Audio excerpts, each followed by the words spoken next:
to part 2 of our concrete. As you saw in the part 1, we did our first pad. Now we're doing the second one.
So guys, I don't know how well part 2 came out, but it is dark now just as it was in part 1.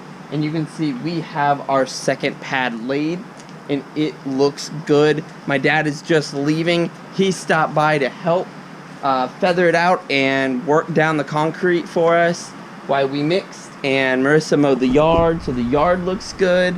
We have our concrete pad, so in like 2 days, 3 days, we can take our wood form off. We're gonna pour a little frontage piece as well, but that's for another time.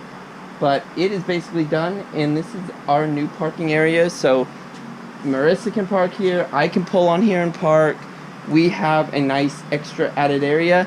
Our next step on this area though is we're gonna put a post in, and we're gonna put a post in, and we are going to build a nice little lean-to with a metal roof so that we can all pull in and park up under a cover. So if it's raining, we can be out of the weather, and if it's super hot, Marissa's car can be under here, and we can also work under here. If it's raining or we want to back the car out and we want to have space in the garage, vice versa, whatever.